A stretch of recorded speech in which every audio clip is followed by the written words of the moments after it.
Bonjour, bonsoir, ça dépend de l'heure à laquelle vous nous suivez. Bienvenue dans votre émission Quelques minutes de lecture.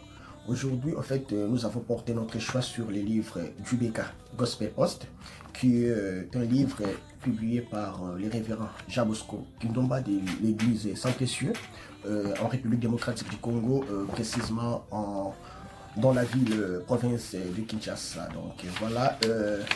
Pour une petite précision, en fait, le révérend Jean Bosco Kindomba, c'est l'un des pères en fait, de l'église des réveils en République démocratique du Congo.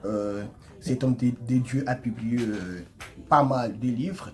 Sur ce, nous avons porté notre choix sur une de ses publications qui est du BK Gospel Post. Sur ce, nous allons essayer un peu de feuilleter pour y trouver une pensée à laquelle nous allons essayer un peu de décortiquer. Une fois de plus, bonsoir.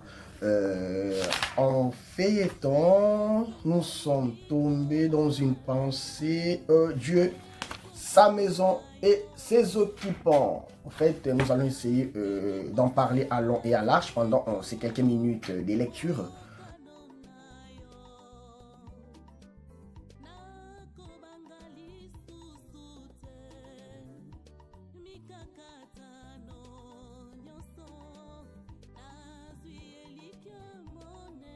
Et rien ne va vous nuire. Toute arme forgée contre toi sera sans effet. Ce qui sont entre mes mains, personne ne peut les ravir. Je ne vous frapperai pas de même maladie que j'ai frappé les Égyptiens. Mais c'est plein ici. C'est plein ici. C'est là, mes bien-aimés.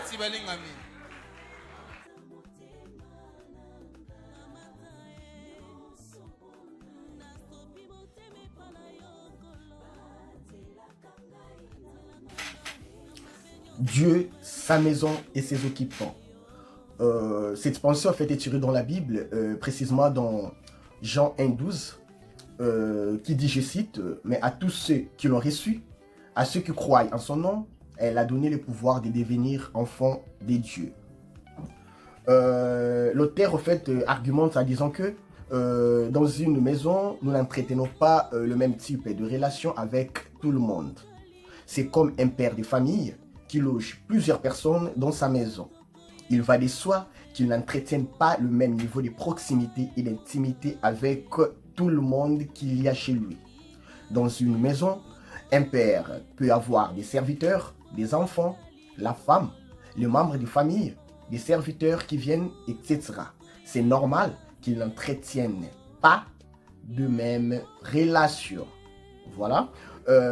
Il a poursuivi, en fait, l'auteur bien sûr a poursuivi en disant que même en dehors de nos familles, nous ne pouvons entretenir le même niveau de relation avec tout le monde. Ce n'est pas le même amour que nous avons pour notre conjoint, pour nos enfants, que nous aurons envers tout le monde. Et cela est perceptible aussi dans la Bible. Nous y voyons Dieu avoir différentes relations. De la même manière que Dieu est notre Père, dans sa maison, il y a différents occupants avec qui il n'a pas le même niveau d'intimité.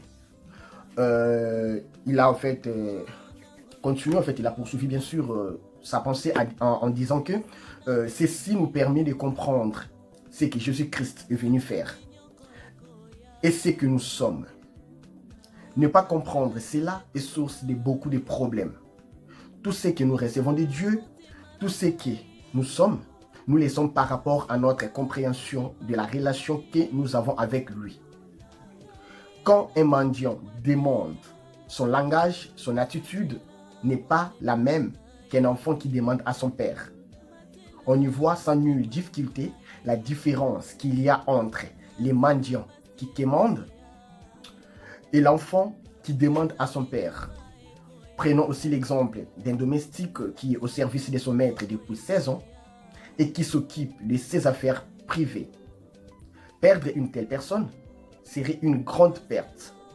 Ça serait en fait perdre certaines de vos capacités.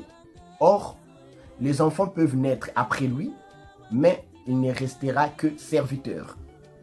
Peu importe le nombre d'années, il n'aura pas le même privilège que les enfants. C'est un serviteur. Quand nous disons que nous sommes enfants de Dieu, nous devons comprendre combien ceci implique quelque chose d'extraordinaire. Ici, l'auteur a poursuivi, au fait, à marteler, bien sûr, sa pensée en disant que Dieu a commencé premièrement par trouver un ami qui est Abraham.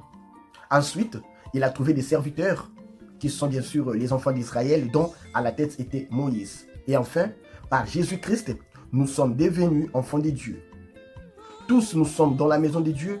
Moïse est là, nous sommes là. Moïse est serviteur, mais nous sommes enfants.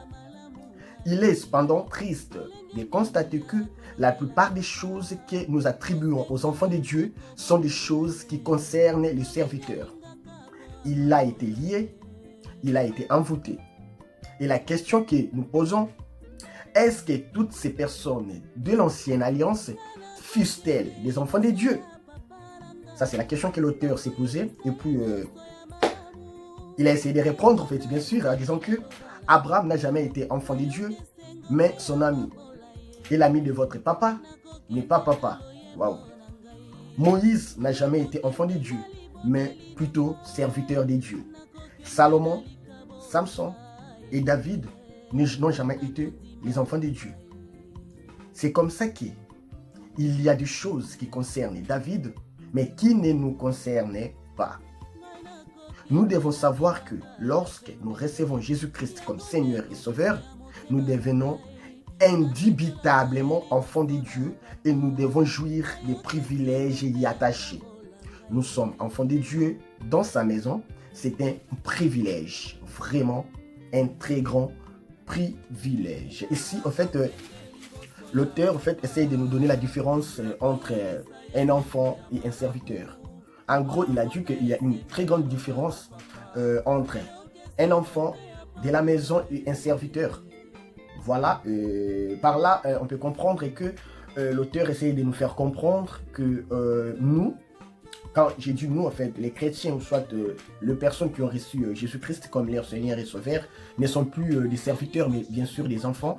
Il a tiré bien sûr cette pensée dans Jean 1,12, comme je vous ai annoncé au début de ma lecture, bien sûr. Et puis, pour appuyer cette pensée, il a encore ajouté, là, je suis en train de vous montrer, là, juste en bas de la page, bien sûr, il a ajouté des passages tels que Juge 13, 1, 14 à 20, Proverbe 13, 25, 14, et puis Psaume 4, 28, et enfin Luc 8, 9 à 6. C'est ça, en fait, la lecture du jour.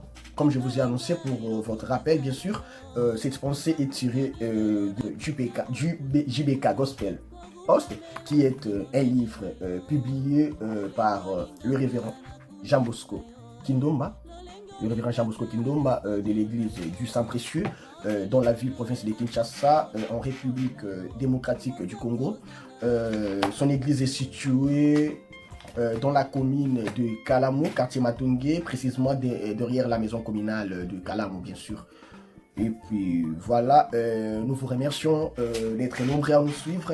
Nous vous disons bye bye, à la prochaine édition.